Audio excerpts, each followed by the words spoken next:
Hello, hello, hello. So I was asked previously to make a tier list, and I've said many times how I don't like tier lists because they misrepresent how strong something is or how something is contextually. There's a lot of context that goes behind items and stuff, but I thought I would make one either way.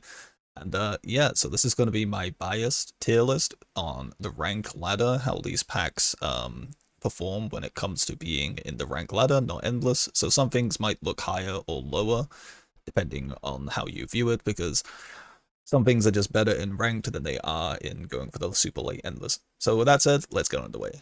So Arcane is pretty strong. Arcane has a lot of really strong synergies in its pack. If I bring up the item list here, like we've got things like Void Spike that's really strong early. It's pretty good damage for the speed it is.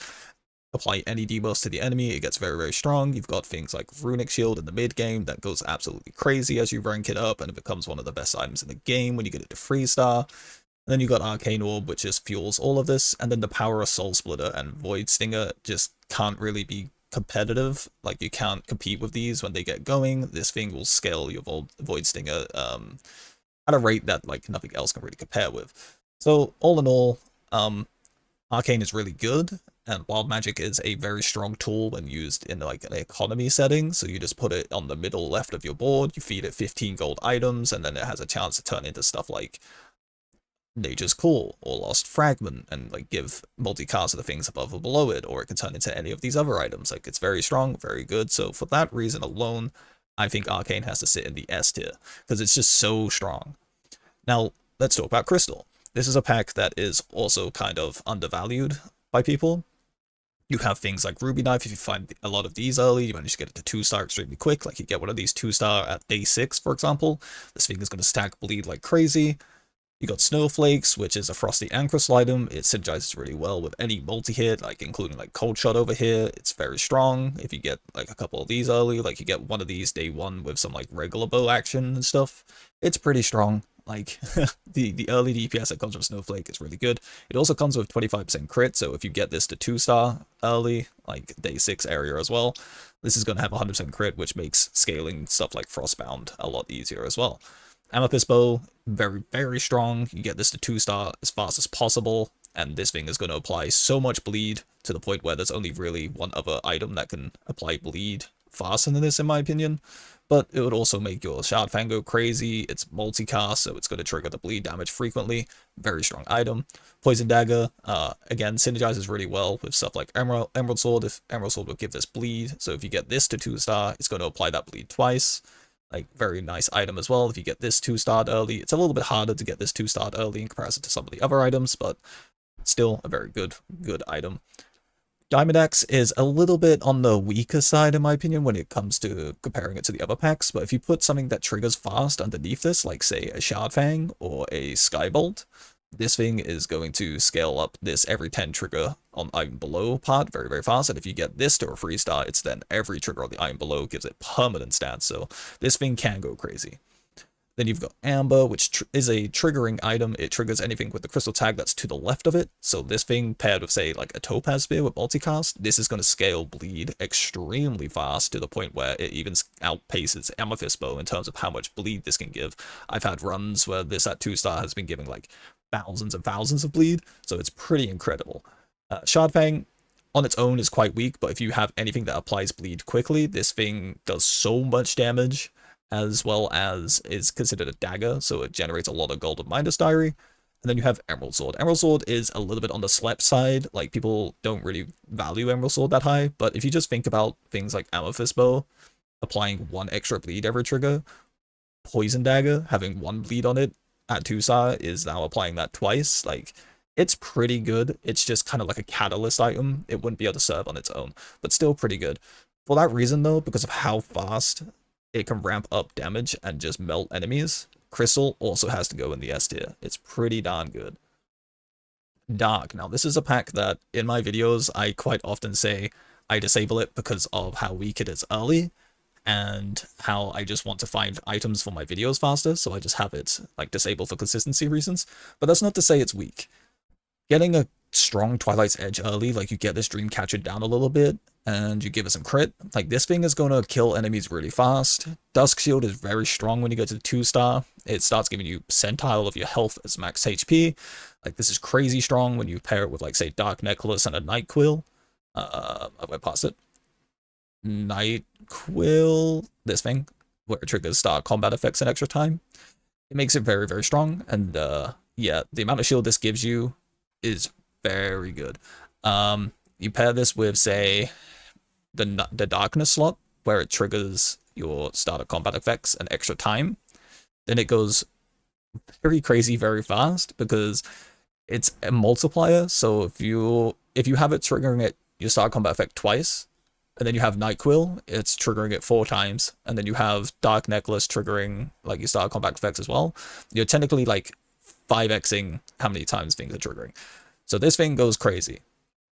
Trident, I kind of downplayed and talked bad on this item in the past. I still think it's pretty bad, but it does have purpose. It is like a micro topaz spear, so if you get this early, like you can get this turn 1, for example, and then you put this on your board with anything that multi-hits, say like a regular bow, this thing is going to actually go crazy, because it's applying 5 bleed instantly, suddenly your regular bow is doing 5 extra damage per hit. Like, it is pretty good. You get this to 2-star, and it starts triggering the bleed on hit damage effect twice on each hit, and then at 3-star, it's 4 times. 4 times, I don't think is quite worth 3-starring this item for, but if you get, like, say, a few of these on board at 2-star, like, say, you conjure a spirit and you get 3 of these on board at 2-star, and then you give Batwing, and then you get, like, a Night Quill, you're going to be killing enemies pretty quick. Like, this thing isn't as bad as I made it sound, but it's still, in my opinion, out of the Dark Pack, one of the weaker items. Eclipse, very good item. Give this thing crit and it becomes a better version of Twilight Edge. It's also a dagger, it swings pretty quick, it scales up based on the amount of dark items you own, and when you get it to 3-star, it gives all your dark items damage. It's a pretty nice dagger. It's not hard to scale this thing because you just put Dark Necklace. It did get a slight nerf when Night Quill lost its dark tag. So that's unfortunate, but it was kind of like very strong to get rolling. If you manage to get a 2-star Eclipse fast, then you're going to be sitting pretty. It's a bit harder to force Eclipse though, in my opinion. Like, I've had hard times trying to force Eclipse, but it's still a very strong and potent weapon for the Dark package. Then you have Executioner. This is just crazy. Just every enemy has 15% less health is just a crazy passive to have on an item. You start leveling up, it gets higher and higher value.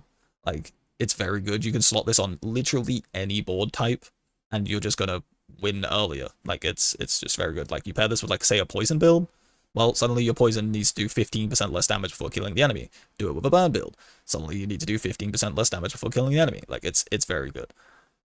Dark Necklace, triggering starter combat effects is very, very good for obvious reasons. Like, there's the Dusk Shield thing that I spoke about previously, gaining a bunch of max health as shield. Decay, dealing of, like, chunky burst damage. But then you've also got things like Elven Shield over here, gaining multicast, and even gaining extra poison when you star it up. You've got Bow down here that gains burn at the start of combat. You've got, like, 2-star Doom Guide, for example, that gains burn at the start of combat. Like, there's several reasons why you would want to start a combat effect to trigger again, but the main combo is usually when you pair it with Dark Orb at 3-star in Endless, or even in, like, regular play. If you manage to get this at 3-star, then you're going to be triggering your Dark Necklace, which is then going to trigger your Dark Orb, and it becomes an infinite loop. It's very strong. But yeah, it's mainly used as like an engine piece to cause all the rest of this to do its stuff. And then you got Nightfall over here, which is just crazy strong. Like, just ramping damage, ramping crit. You get this to 3-star, it starts getting multicast. You can use this as either like a build by itself, which is pretty good, or you can build it up and let it like scale on board with Dark Necklaces and Night Quills, and then feed them into a leveled up Cobalt Spear that you'd get from Conjured Spear. When you get this to 2-star, it starts gaining 4 times their damage as crit, whenever you feed an item, so it pairs really well with the Nightfall combo. And obviously Conjure Spear over here prints copies of the item below it, so you can kind of constantly just keep making Nightfalls and feeding them into the Cobalt Spear. Then you've got Batwing over here, which is crazy strong. This being early on into the run, if you get this, it's just going to be a 4x 40 damage every 5 seconds, which is decent. But as you get this more and more multi, it's just going to go up and up and up. And then at 2-star, start of combat starts giving it extra damage, pairing nicely with that Dark Necklace thing I talked about previously. Then if you ever get it to 3-star, it gains damage based on its multicast. So this item goes absolutely insane and endless. So overall, the Dark package is actually very strong and should be a consideration in your builds if you're not just trying to like do the YouTuber thing and get like certain things more consistently. Like it is a good package and it is worth keeping on in some scenarios if you're doing certain build archetypes. Like if you're trying to do Elven Shield stuff, you should probably have it enabled for Dark Necklace and Executioner. If you're trying to do stuff like Dusk Shield, etc., of course you need the Dark package on. But yeah, overall, Dark is very nice, and for that reason, I think it's got to sit around A. Nah, actually, I think it even sits in the S tier as well. So the next package is Elven. Elven, crazy strong. If you've seen my Elven explained, there's several build paths for Elven for early game, mid game, late game. There is many ways to play this package. It's super consistent. Probably one of the best packages in the game for rank climbing in general because it's just a consistent package. It doesn't have quite as high ceiling for endless purposes, but these two items here, the Refined Bow and the Razor Leaf, pair well together. Like you just turret enemies down, then you've got How to Grow, which scales everything up nicely. Venom Ring in itself as well is a solo item that can like be crazy strong if you find it reasonably early into the run. If not, then you can still scale it up like with other means. Then you've got things like Elven Shield, like you can even play this stuff with Merge and it gets crazy because of that scaling multicast and Poison. Anything that can scale its own multicast generally is quite good in the rank ladder because it's just one less item you have to worry about putting on your board. Petal Staff is probably the weakest consideration out of the package, just simply because of the fact you need to find it early, and if you don't find them early, then it's hard to scale them. But still, if you do manage to find them early and you manage to get them Elvish Orbed, it's probably just as strong, if not stronger than Venom Ring. Like, crazy good item. Refined Spear, this thing is low-key kind of broken. You give it some crit, you give it a How to Grow early, it starts scaling quite nice, and then if you ever get a 2-star, it's scaling itself as well, and then you ever get a 3-star, this thing is just going to take off, like it's going crazy. Give it multicast from Elvish Orb, or give it multicast from, say, Lost Fragment and Nature's Call, and this thing is just going to kill enemies in seconds. Poison Dagger as well, same thing. If you give it multicast from Elvish Orb, and then get it to 2-star, this thing is going to ramp up poison very, very fast. But also, because it's a dagger, it'll give you a bunch of money from Midas Diary. It's hard to undervalue the power of Elven.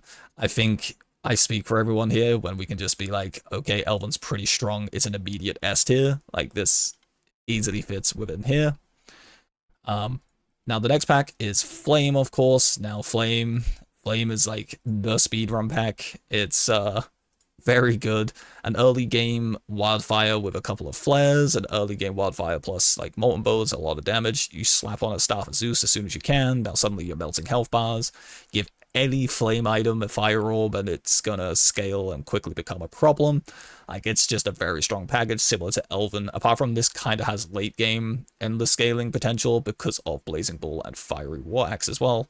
Like, the Flame package is just very well rounded and very, very strong. It also has good synergies with stuff like the Launcher Dragon's Call combo over here to make the Molten Bow turret out lots of flame stacks as fast as possible. It's also got good synergies with stuff like Warbinders because of Blazing Bull, which if you don't know what Warbinder is, it's just the thing that triggers your adjacent shields. It's generally pretty good. But in a sense, as long as you put Staff of Zeus on and you get Fire Orb on any single flame item, you're generally going to be sitting pretty. If you get Fire Orb to 2-star, it's then going to also trigger the item to the right of it. And if it starts triggering the item to the right of it, then that means it's going to be able to trigger Doom Guide, which makes this an easy combo as well. And it's just very, very, very strong. So I cannot underestimate it. You cannot sleep on it. Flame is an immediate S tier. Like, it's so strong. Okay, next pack is Frosty. This is another one that people think is quite weak, but honestly, the explosive power of Frosty builds is so strong. So early game, you have things like Snowflakes and Cold Shot. You pair these together, and every time this triggers, it applies Bleed. Then this will trigger, deal a little bit of damage, like 5 damage isn't much, but it's going to crit, so it'll be 10 damage-ish, and then you're going to have Bleed on the target, so this is going to proc the Bleed damage. And then you've got things like Ice Axe inside Chopper builds, and it's like this thing comes with a big base crit of 50%. You get it to 1-star, and it's immediately 100%, so this is doing 100 damage every 3.8. You get it to 2-star, suddenly this thing is triggering an extra time.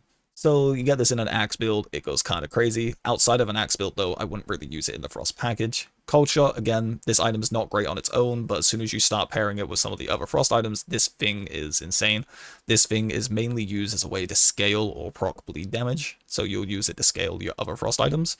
And what I mean by that is when you read things like Glacier, whenever an item triggers, permanently gain crit, so this thing will trigger a bunch every time a Frost item triggers, so this will gain a bunch of crit. You get this to 2-star, it starts gaining bonus damage, permanent damage, sorry, every time a Frosty item triggers. You look at stuff like Frostbound.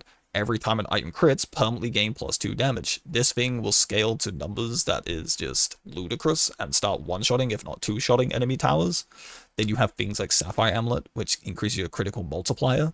So all this crit scaling you're doing, suddenly you get more value out of it. And then you have things like Winner's Embrace, which gains bonus multicast every time you crit, which literally just getting this to 1-star guarantees that this thing's crits. You pair all that with like a Frozen Orb, so you go like Cold Shot, Frostbound, Winner's Embrace with a Frozen Orb. This thing's going to trigger, it's going to cause this to Gatling Gun out a bunch of shots, which will then cause this to Gatling Gun out a bunch of shots, making this Gatling Gun more, which all of that critting, increasing Frostbound's crit. With a Sapphire Amulet on board, this thing is just going to exponentially grow to the point where it's going to one-shot enemy towers like the moment it triggers. It's super strong. So Frostpack is slept on. It's also visually very like amazing to see happen. So for me, Frostpack easily sits at the S tier. It's pretty strong. I think putting it anywhere lower would just be an insult to the Frostpack. Now, speaking of the Holy Pack, this is a really good pack for stalling the game out. You have several ways to counteract debuffs, like an early 2-star Paladin's Hammer, for example, will completely knock out Storm. Like, there's no way Storm can scale against you if you're just constantly removing the shock debuff. Then you have things like Divine Axe, which is kind of a weaker version of Paladin's Hammer. It's not that great, but it is an axe, so it does serve a purpose with stuff like wood chopping. And it is pretty good for that sense, but it is also a kind of slow heal effect, which can like trigger your Healer's Oath and scale your Redemption, so it's not the worst item in the game. Healing Word, for example, has the same trigger rate, but this has like 5 more healing. This just self-scales though. But it is another way to cleanse debuffs, so it is pretty nice for that reason. And then you have Healer's Oath, which a lot like Cold Shot just requires something else to trigger it. So this one triggers from healing. Any item can get healing thanks to vials and stuff like that, so it is pretty easy to trigger the Healer's Oath. It will also trigger pretty fast, so it'll be able to proc stuff like bleed damage quite consistently. And then on top of that, when you get it to 2-star, it starts gaining bonus healing every time it triggers as well, so this thing will ramp up a lot of healing, trigger very quick, which will mean scaling things like Redemption becomes super powerful, and it will get this thing like in a single round like plus 600 healing and like plus 300 damage. Like this thing will trigger a lot. Lightblade is a micro dragon orb, so right at its base it doesn't do much. It's just 50 healing, which is a lot of healing for a rare item early into the game. As you level up, it gets 100, and then it starts gaining max health on every trigger. So if you get this thing next to a Holy Sigil at 2-star, this is going to be like a micro dragon orb that can't crit the effect, whereas Dragon Orb can crit the effect. But it will scale up quite a lot of max HP as well. Outside of that, though, it doesn't really serve a purpose. I know Mum, for example, Concerned Mum 420, has been forcing Lightblade recently in a little bit of a meme attempt of using stuff like, Sword Technique, etc. to like buff up its damage and crit. And he's been having pretty good success, like also sliding it into Anvil builds and stuff. Like, it is a fine item. In comparison to the rest of the pack, though, I don't think it holds a candle to the strength of some of the other items in the pack. Like, Holy Sigil is just an engine item that makes all of this works better. It just triggers the item to the left of it. And then Solaris, being an axe, is incredible. Like, this thing is crazy. A lot of multicast, good healing value, pairs nicely with stuff like wood chopping to increase its damage.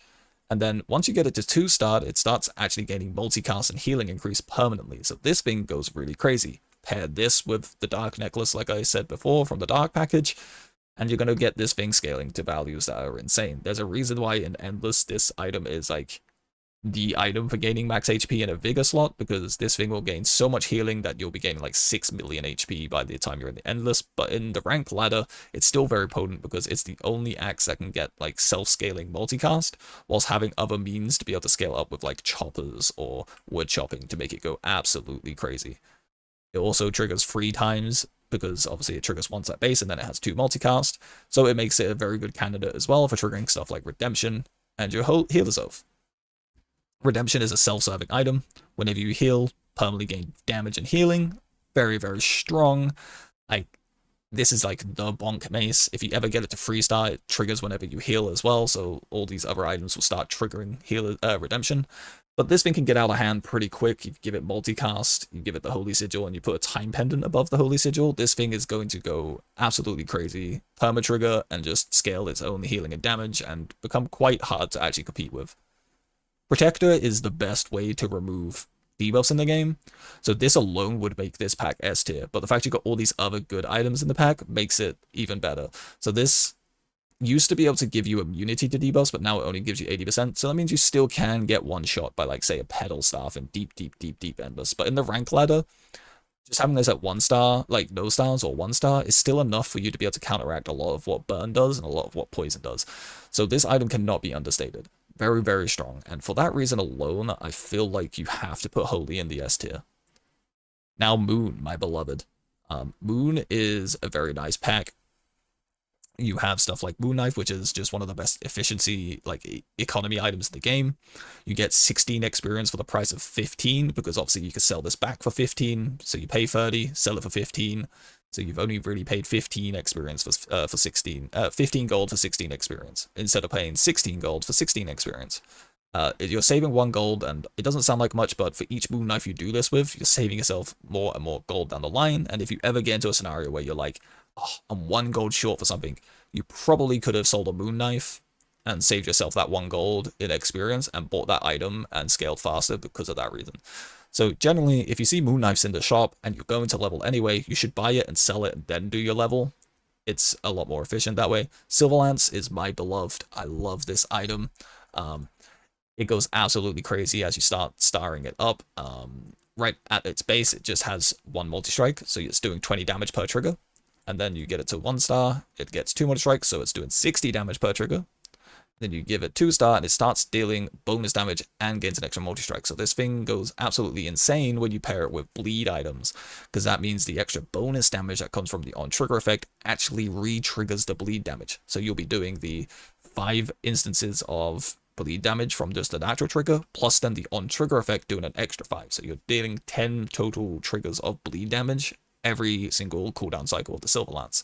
It's very, very strong. And then you start scaling up with stuff like Lapis and Moonveil and stuff. This thing can go crazy pretty fast. It's also a pretty good candidate for, like, the merge perk. Don't sleep on the Silver Lance, is very nice. Crescent Shot, a self-scaling bow. It's very strong. There's ways to force it to trigger via Launcher and Dragon's Call. It's very good. Gains a lot of multicast, so again, pairs well with Bleed Pack, like Moon Pack. Pairs really well with the Crystal Pack, so it's, like, very good for that reason.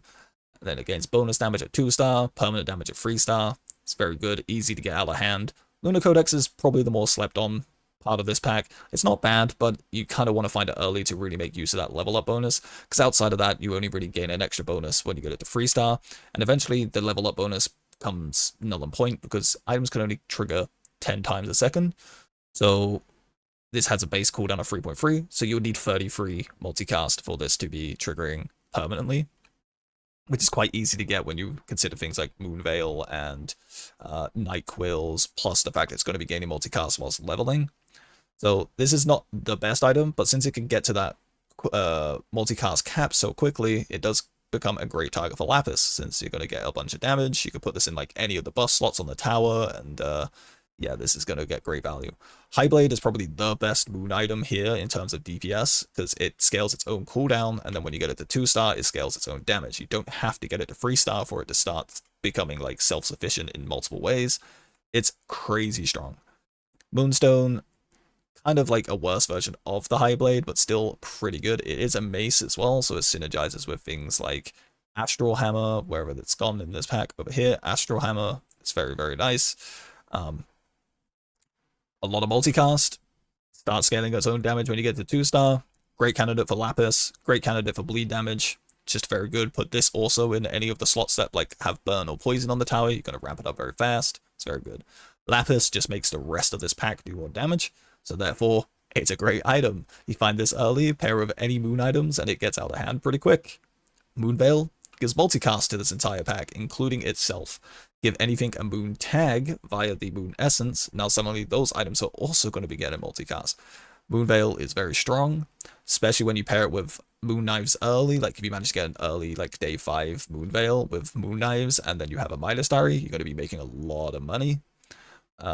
Yeah, Winter's Embrace, for the same reasons that I said in Frosty, doesn't really fit too well into the Moon package, but if you start giving it crit and stuff like that from these, it gets out of hand pretty quick, mainly for the Frosty package. But still, these other items make Moon extremely strong, probably one of the best packs in Ranked just because of all the different avenues it has of gaining damage. So for that reason alone, I feel like we have to put it in the A tier. No, even this sits in the S tier. It's very, very good. Storm, I think this is one of the best packs visually in the game. Lightning to Go isn't that great, but it serves as a good way early to get Storm on the board, and it also adds the Storm tag onto the board, so therefore Outdoor Knife gets stronger for it. But 20 damage per trigger of shock early game, like in the day 1, 2, and 3 area, is extremely potent. In fact, like it's usually like if you have the perk on the board where you have extra shock, it's usually enough to just win by putting like a multicast item in there. So Lightning to Go kind of is just already like that. It's applying 2 stacks, so that's 40 damage every 3 seconds. It's pretty nice, but it starts to just apply shock twice and stuff when it gets higher, and there's no way to actually scale the amount of shock this is applying. So this loses out the pike later on. But things like Outdoor Knife, since this got buffed to now gain damage per storm item, it's pretty nice early, but also because it got reduced in price to 15 gold, it actually becomes a very good candidate of like doing the tempo strategy where you just buy 15 costs and then combine them into combine them at level 3 to get the chest. But since Outdoor Knife can self-scale, like with the different storm items on the board, and also has that tempo value, it kind of is quite nice. It's like an early pickup now. You pair it with like a Morning Star, this is buffing its own damage, this is then scaling shock damage, and you have like tempo swings that way. Like for an early game package, this is pretty good. Then you have Staff of Zeus that is triggering shock twice, so you get this, for example, with like the early Lightning to Go, like I said. Now you're doing 40 to like 80 damage like every couple seconds. It's pretty good. Plus, if you pair it with like Morningstar, you're scaling your damage as you're applying shock, triggering it twice. It's quite good. And then obviously, I've spoke about this in the over-explained. Storm Pike and Storm Guard are like the 2 storm items to make the whole package just function and feel very, very good. So these 2 items, it's not much to explain. This just ramps up how much shock it applies every time it triggers. You get it to 2-star, it starts scaling shock damage as well. This just increases shock damage without applying shock, so it's just a good way to stall out fights to increase your shock damage for when you finally start applying shock. It gets very strong as you start starring up, more and more shock damage. 90 shield is very good for a 2.5 second cooldown. Then at 2-star it becomes 8, and then at 3-star it's on trigger and start of combat, permanently increase shock damage by 20. Skybolt, this I've been liking this a lot more recently because of just other synergies that I've been doing with it, but this just triggers, it's kind of like Shardfang, it just triggers every time shock is shock detonates instead of every time bleed is applied like Shardfang likes. But it's there's a lot of ways to force shock to detonate via like Tempest, or increasing the amount of stuff, like the amount that actually detonates per cooldown cycle via Staff of Zeus. Pairing Staff of Zeus and Tempest together just makes this thing just go off like crazy, as long as you can apply enough shock onto the item via Pike, for example.